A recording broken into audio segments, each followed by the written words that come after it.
14절부터 26절까지 말씀,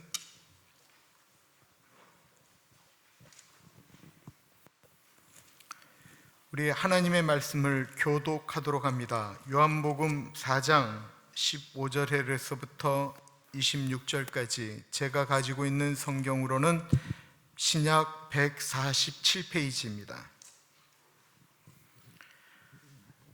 여자가 이르되 주여 그런 물을 내게 주사 목마르지도 않고 또 여기 물길로 오지도 않게 하옵소서. 이르시되 가서 내 남편을 불러오라. 여자가 대답하여 이르되 나는 남편이 없나이다. 예수께서 이르시되 내가 남편이 없다 하는 말이 옳도다. 너에게 남편 5이 있었고 지금 있는 자도 내 남편이 아니니 내 말이 참되도다. 여자가 이르되 주여 내가 보니 선지자로소이다. 우리 조상들은 이 산에서 예배하였는데 당신들의 말은 예배할 곳이 예루살렘에 있다 하더이다.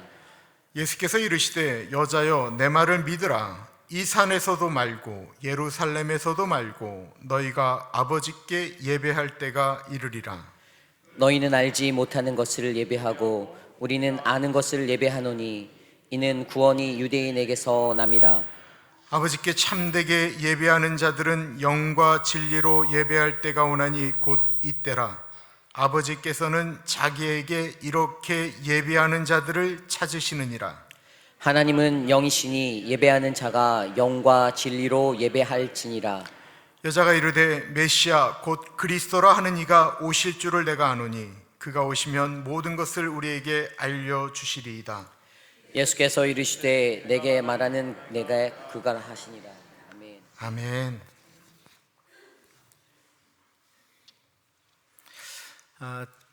교인을 신방하다 보면 안에 있었던 속내를 이야기하게 되시죠.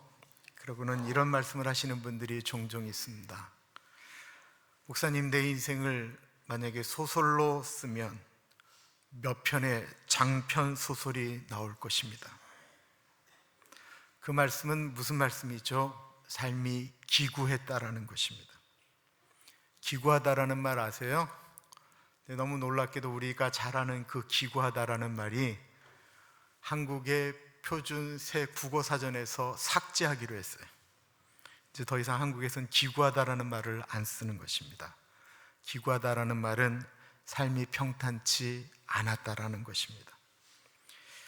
이 자리에 계신 분들, 여러분들은 소설을 쓰시면 어느 정도 쓰실 것 같으세요? 장편 소설을 쓰시겠습니까? 아니면 나는 평탄했기 때문에 단편 소설을 쓰시겠다라고 하시겠습니까? 만약에 저에게 물어보신다면 험난한 세월을 보냈다라고 얘기할 것입니다. 오늘 설교의 배경은 한 기구한 인생을 살았던 여인과 예수님의 대화로부터 시작이 되어집니다. 여자의 기구한 인생, 이 여인의 기구한 삶을 나타내는 단어가 요한복음 4장에 있습니다. 삶의 갈증을 이야기하는 단어, 그것은 바로 물이라고 하는 단어입니다. 이 여인의 인생을 한 줄로 얘기하면 목마름이 있었다라는 것입니다.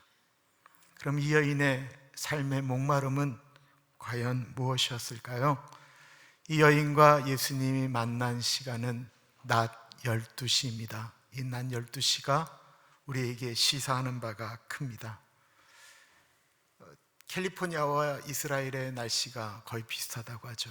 뜨거운 여름낮 12시, 그 시간에 우물가에는 아무도 오지 않고 거의 잠을 잔다고 하는데, 이 여인은 남들이 찾아오지 않는, 아무도 만날 사람이 없는 그 12시에 우물가에 물을 길러 왔다가 피곤해서 지쳐 앉아 계신 예수님을 만나게 됩니다.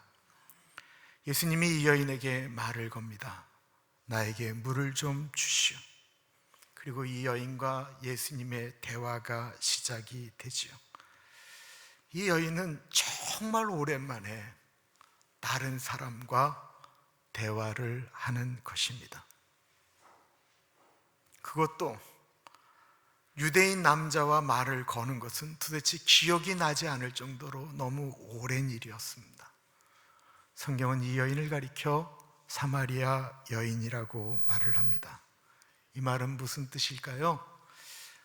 지금의 이스라엘에는 남쪽을 남유다라고 했고요, 북쪽을 북이스라엘이라고 했습니다. 그런데 그때는 나라가 갈려졌을 때 그랬는데, 북이스라엘은 아시리아한테 멸망하게 되고 남유다는 바벨론에 멸망하게 됐거든요. 그리고 북쪽에 사는 사람들을 북이스라엘 사람이라고 이야기하지 않고 사마리아 사람들이라고 이야기하게 되었습니다. 그렇게 부르면서 유대인들은 사마리아 사람들을 무시했습니다. 당시 최고의 시민이라고 이야기했던 사람들은 로마 사람들입니다. 로마 사람들은 유대 사람을 무시했습니다. 유대인을 무시했어요. 그리고 유대인들은 사마리아 사람들을 무시했습니다.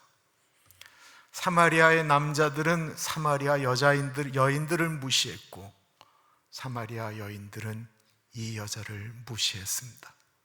그 말은 이 여자는 세상에서 이 여자를 이 여자에 대해서 이렇게 인정해 줄 만한 사람이 한 사람도 없었음을 의미합니다. 사람들이 하도 무시하니까 견디지를 못하고 아무도 없는 시간에 이 여인이 물을 길러 온 것입니다. 예수님은 이 여인이 왜 물을 길러 그 시간에 왔는지를 아셨습니다. 예수님은 이 여인에게 진정 필요한 것이 물이 아닌 삶에 채워지지 않은 목마름이었다라는 것을 알고 계셨습니다. 그래서 요한복음 4장 13절과 14절에 아주 유명한 말씀을 하십니다. 우리 같이 한번 읽어볼까요? 시작. 예수께서 대답하여 이르시되 이 물을 마시는 자마다 다시 목마르려니와 내가 주는 물을 마시는 자는 영원히 목마르지 아니하리니 내가 주는 물은 그 속에서 영생하도록 솟아나는 샘물이 되리라. 그러나 우리는 아멘하지만 말이 안 되는 얘기예요. 어떻게 물을 한번 마시면 다시는 목타지 않고 물 마실 일이 없다라고 이야기하는 말이 이게 믿어지십니까? 이 여자가 그 얘기를 들으면 뭐라고 이야기해야 돼요? 저를 무시하는 겁니까? 저를 놀리는 겁니까? 다른 사람들이 나 무시한다고 당신도 나를 무시하는 겁니까? 라고 이야기해야 될 텐데, 이 여인이 그 얘기를 듣자마자 덥석하고 그 말씀을 물으면서 오늘 본문 15절에 이렇게 이야기합니다. 여자가 이르되 주여 그런 물을 내게 주사 목마르지도 않고 또 여기 제발 내가 여기 물길로 오지 않게 좀 해주십시오. 여인은 삶이 지쳐버린 거예요. 그렇지 않아도 남들의 시선을 피해서 낮 12시에 물길로 오는 그 인생이 이제는 지쳐버릴 대로 지쳐버려서 지긋지긋한 거예요. 근데 한 남자가 내가 주는 물을 먹으면 다시는 목마르지 않는다라고 얘기하니까 자기의 마음을 확 열어버렸어요. 이제 예수님이 그 여인에게 물을 주시면 돼요. 그러면 다시는 목마르지 않을 건데, 예수님이 진짜 이 여인의 그 목마름의 이유를 알고 있었다고 말씀드렸잖아요. 예수님이 그거를 건드리셨습니다. 16절입니다. 가서 내 남편을 불러오라.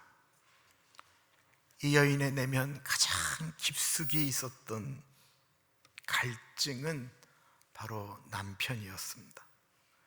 이 여인이 다른 사람들을 피해 12시에 와야 했던 이유도 그 남자 때문이었습니다. 예수님은 이 여인이 목말라 했던 근원적인 문제를 해결해 주시기를 원하셨던 것입니다.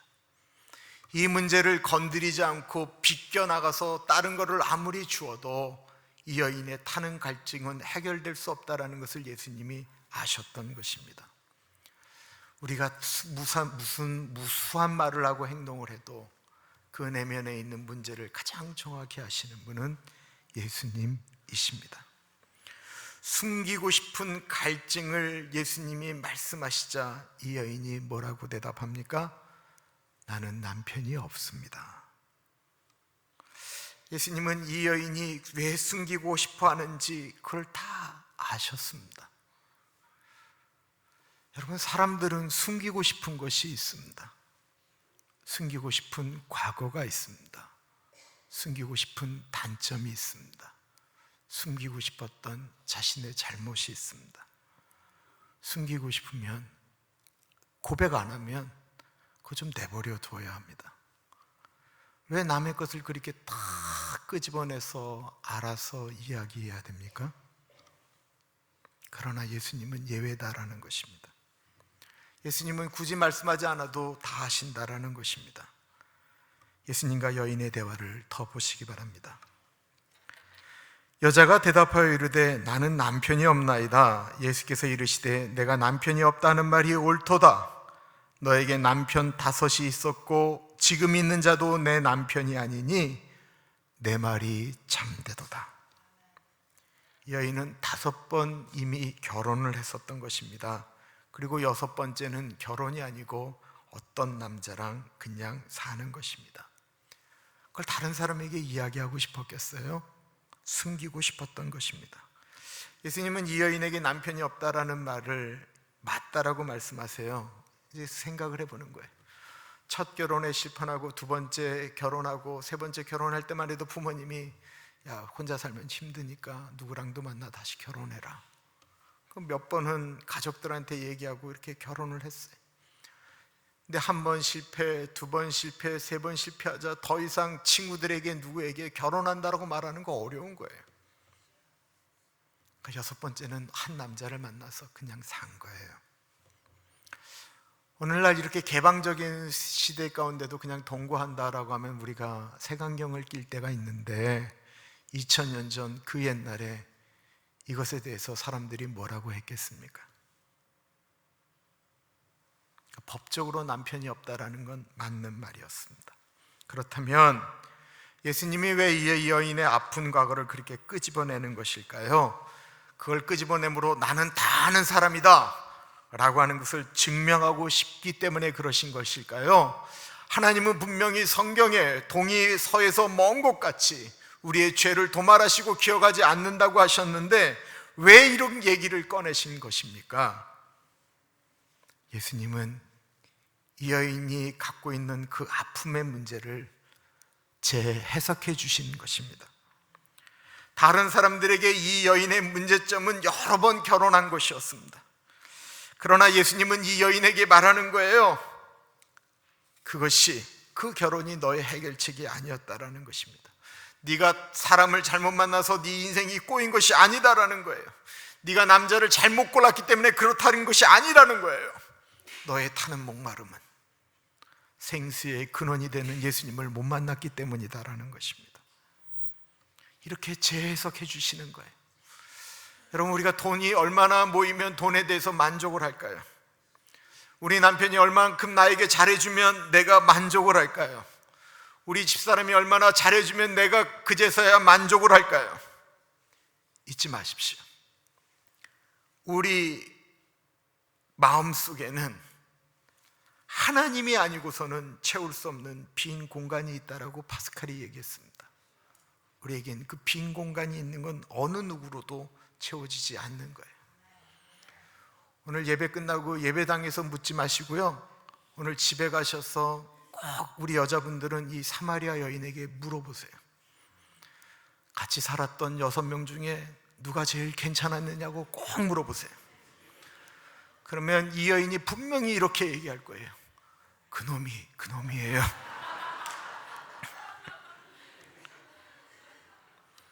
행복을 추구하며 어떤 꿈을 찾아 6명의 남자와 살아봤지만 더 행복한 것은 없었다라는 것입니다. 예수님은 이 여인이 그렇게 살다가 무너져버린 이 여인의 깨어진 그 아픔을 치유하기를 원하셨습니다. 여인은 예수님의 이야기에 자신의 이제 내면의 얘기를 꺼내기 시작합니다. 왜요? 더 이상 감출 게 없는 거예요.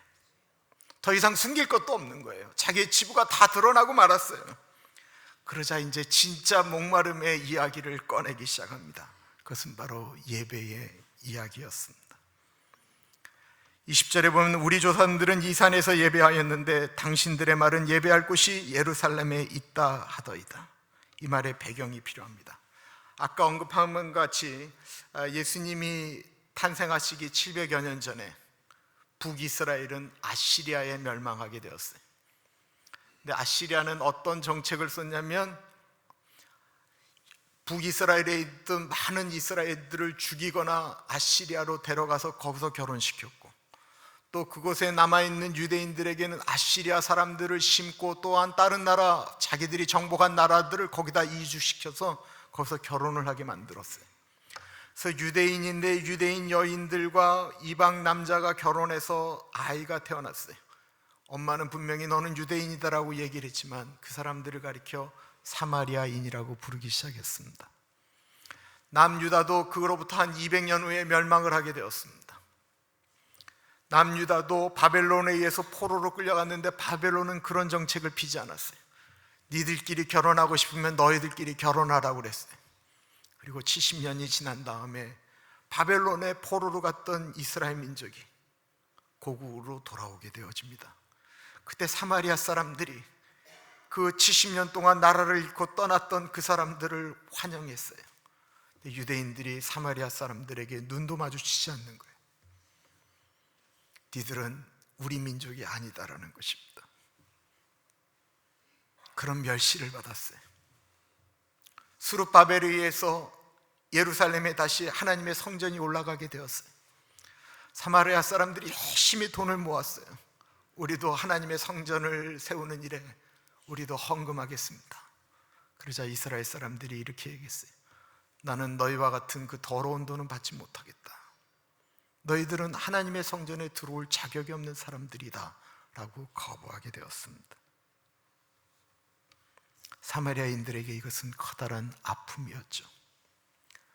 그러다가 예수님 탄생 322년 전 BC 322년에 사마리아 사람들은 자신들이 돈을 모아서 이 산이라고 얘기했던 그 그리심 산에 하나님의 성전을 짓게 됩니다. 이스라엘 사람들이 로마에 잠깐 독립을 했었던 적이 있었는데 마카비 왕조가 그때에 요한이라고 하는 사람이 그리심산에 하나님의 성전이 있다라고 하는 말을 듣고 저거는 가짜인데 저기서 어떻게 하나님을 예배드리는가 라고 이야기하며 군대를 가지고 와서 BC 129년에 그리심산에 있는 하나님의 성전을 다 회파해버립니다. 여기서 예배드리는 건 가짜다라는 것입니다. 하나님의 성전은 예루살렘만 있어야 되고 이거는 가짜니까 없애버리겠다라고 한 것입니다. 그 아픈 추억을 갖고 있던 사마리아 사람들, 예루살렘에 가서 예배를 드리고 싶어도 예루살렘에 들어갈 수는 없고 그리심산에서 예배를 드려도 하나님은 여기서 예배를 안 받는다라고 이야기하니 얼마나 고통이 되었겠습니까? 더군다나 이 여인의 마음을 한번 생각해 보세요. 하나님을 사랑해요. 그런데 사람들이 손가락질할 정도로 자신의 인생이 너무 비참해요. 자기가 봐도 나는 뭐를 위해서 이러고 살았나? 나는 정말 욕망을 위해서 살았나?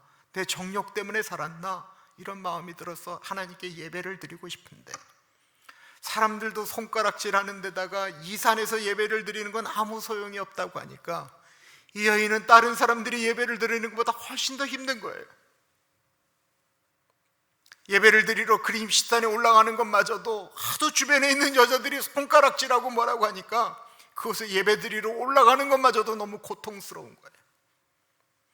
하나님께 마음껏 예배하고 하나님께 마음껏 울부짖으면 그래도 이 내면에 있는 이 갈증이, 이 목마름이 해결될 것 같은데 그러지도 못하는 거예요.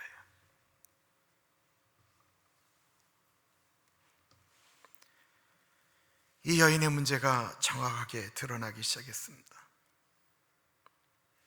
남편에게 인정도 제대로 못 받는 본인이 하나님 앞에 나가도 인정을 못 받을까 봐 두려웠던 것입니다. 과연 이 여인이 예배를 드리면 6번이나 결혼을 했기 때문에 하나님이 그 예배를 안 받으실까요? 하나님이 그리심산에서 예배를 드리면 안 받으시는 걸까요?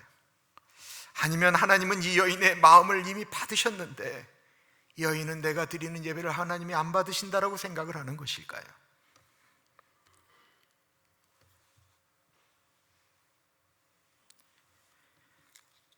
이 여인은 고통하며 갈등하고 있었습니다. 그때 예수님이 예배의 참됨에 대해서 말씀을 하십니다. 그것은 바로 마음에 관한 것이었습니다. 우리 너무나도 잘 아는 23절, 24절 한 목소리로 읽어보겠습니다. 요한복음 4장 23절, 24절입니다. 시작. 아버지께 참되게 예배하는 자들은 영과 진리로 예배할 때가 오나니 곧 이때라. 아버지께서는 자기에게 이렇게 예배하는 자들을 찾으시느니라. 하나님은 영이시니 예배하는 자가 영과 진리로 예배할지니라. 하나님이 받으시는 예배는 영과 진리로 예배하는 것이다라고 했습니다. 이 산도 아니고 저 산도 아니고 그게 아니다라는 거예요. 예배하는 사람의 마음가짐이다라는 거예요. 영은 보통 성령을 말씀합니다. 성령으로 예배한다라고 하는 것은 내가 아닌 내 안에 계신 예수 그리스도의 그 마음으로 나아가는 거예요. 내가 준비해서 내가 하는 예배가 아니다라는 거예요. 주님 의지하며 나아가는 것, 내 안에 계신 성령님 손 붙들고 예배드리는 거예요. 진리로 예배드린다라고 하는 것은 하나님의 말씀 안에서 예배드린다라는 거예요.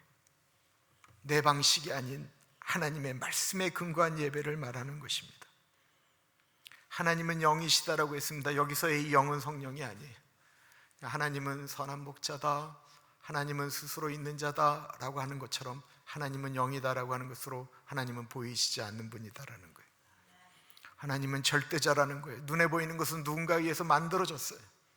그러나 하나님은 보이시지 않는 영적인 존재다라는 것입니다. 그 하나님은 형식적이거나 종교적인 것에 치중해 하는 예배를 받으시는 분이 아닌 지존하신 그분 앞에서 피조물인 우리가 우리의 마음을 다해서 드리는 예배를 받으신다라는 것입니다. 우리는 예배를 드림으로 무엇인가를 받으려고 합니다. 은혜를 받으려고 하고 능력을 받으려고 합니다. 그거 맞는 얘기지만 맞는 거 아니에요. 예배는 피조물인 우리가 우리의 창조주이신 하나님께 우리의 존경과 순종을 드리는 거예요. 이게 예배예요. 예배는 우리가 드리는 거예요. 그래서 우리는 예배 드린다라고 말하는 거예요. 요한복음에 쓴 예배다라고 하는 표현이 신약에 한 60여 번 나옵니다. 마귀가 예수님을 시험하여 나를 섬기면 이 모든 것을 주겠다라고 이야기할 때 마귀가 예수님에게 요구한 나에게 경배하면 이라는 게 예배였어요. 근데 예수님도 그 마귀에게 나는 하나님에게만 경배한다라고 얘기했던 게 예배예요. 우리 마태복음 4장 보겠습니다. 마귀가 또 그를 데리고 지극히 높은 산으로 가서 천하 만국과 그 영광을 보여 이르되 만일 내게 엎드려 경배하면 이 모든 것을 내게 주리라. 이에 예수께서 말씀하시되 사탄아 물러가라. 기록되었으되 주 너의 하나님께 경배하고 다만 그를 섬기라 하였느니라. 마귀의 유혹, 네가 나를 예배하면 이 모든 것을 주겠다라는 말에 예수님께서는 나의 예배는 오로지 하나님께만 드리겠다라고 말씀하고 있는 것입니다. 예배는 우리가 우리의 마음을 다해서 하나님께 드리는 것입니다. 우리의 시간을 드리는 거고요, 우리의 물질을 드리는 것입니다. 이게 예배입니다. 받겠다라고 하는 것이 나쁜 건 아니지만 이렇게 생각을 해보세요. 내가 뭘 받겠다라고 얘기할 때 내가 듣는 설교가 내 귀에 원치 않고 마음에 맞지 않으면 우리 사람들은 귀를 막아버립니다. 그럼 벌써 예배를 드리는 자세가 흐트러지기 시작합니다. 그럼 예배를 드리는 게 아니고 내가 예배의 주관자가 돼서 내가 드리고 받고 하는 것을 내가 결정한다라는 거예요. 이게 문제인 거예요.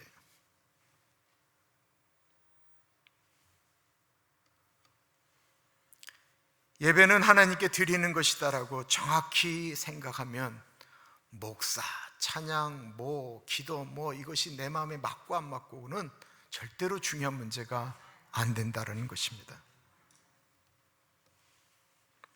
여인은 예배 드리고 싶어도 하나님이 나 같은 것을 받으실까? 사람들이 손가락질 합니다. 너 같은 여자도 하나님께 기도하냐?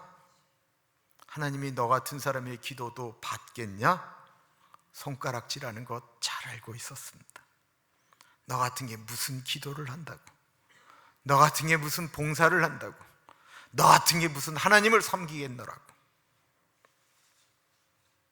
예배는요, 다른 사람이 하나님께 어떻게 예배를 드리느냐가 중요한 것이 아니고 내가 하나님과 1대1로 어떻게 예배 드리느냐가 중요한 것입니다.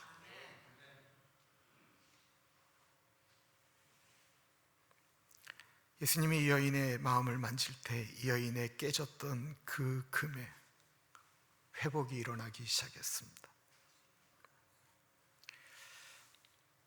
한 주인에게 물을 길러 가는 물동이가 여러 개가 있었습니다.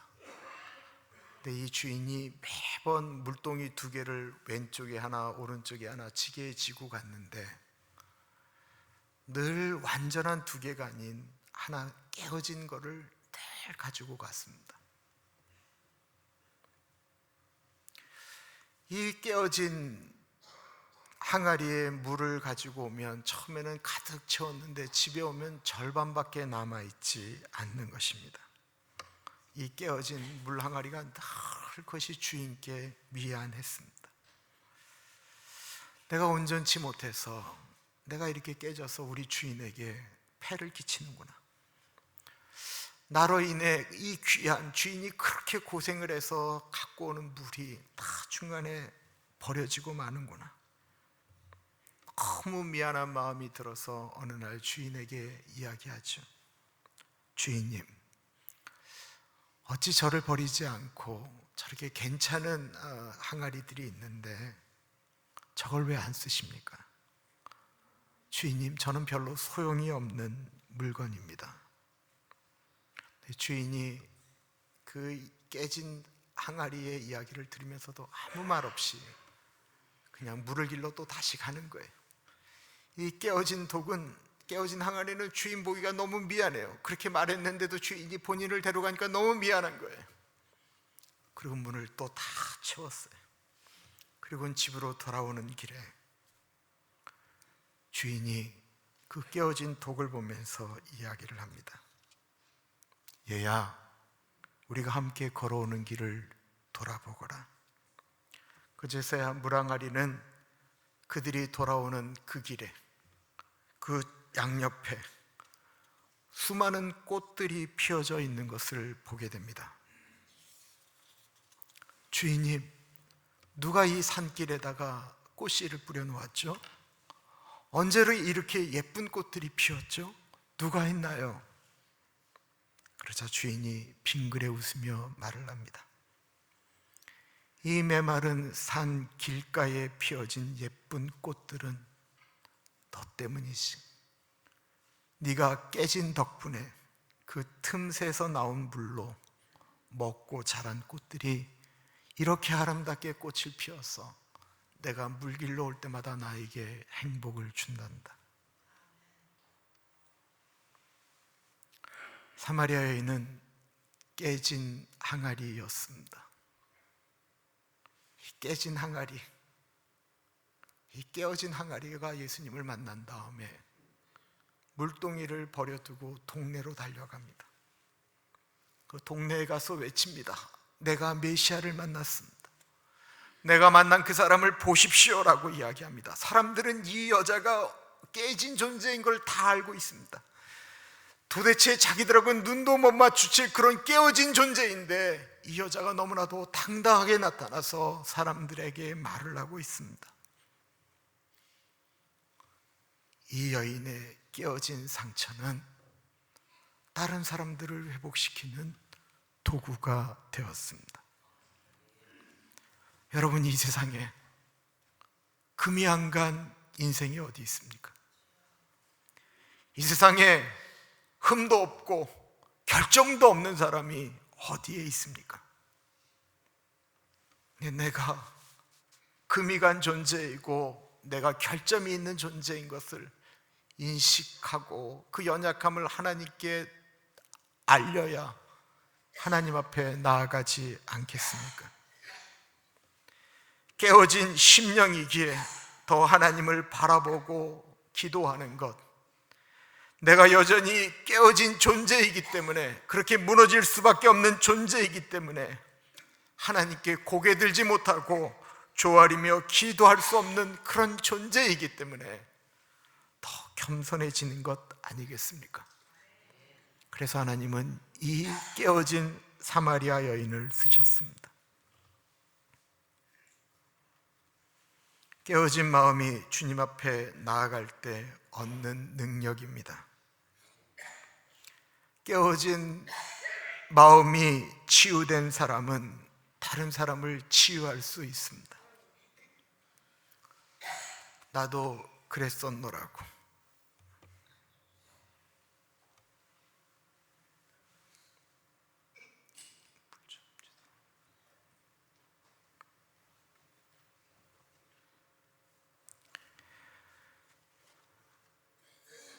상처가 있기 때문에 그 아픔을 아는 거죠.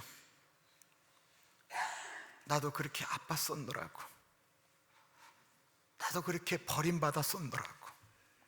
나도 그렇게 외로웠었노라고. 내가 당신의 마음을 안다고.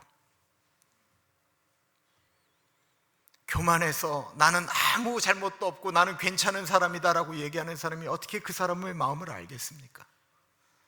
아파하고 힘들어하는 사람이 손잡아주고 같이 아파할 때 회복이 일어나지 않겠습니까? 우리의 아픔을 우리의 예수님께 예배 가운데 드리지 않으시겠습니까? 그리고 주님의 은혜로 회복되어져서 우리 주변에 있는 사람들에게 아름다운 열매를 맺는 우리 모두가 되기를 축원합니다. 기도하겠습니다. 참으로 존귀하신 하나님 아버지, 우리들의 마음을 주님 앞에 드립니다. 깨어진 마음 그대로 주님 앞에 드립니다. 주님 회복시켜 주셔서 우리 깨어진 그곳, 그 연약함을 주님 마음껏 사용하여 주옵소서. 그래서 주님, 우리의 상처가 치유되어서 그런 상처 가운데 여전히 신음하는 사람들에게 우리의 위로가, 우리의 몸짓이 상처 입은 자들에게 항생제처럼 투여되게 하여 주옵소서. 존귀하신 예수님 이름으로 기도드립니다.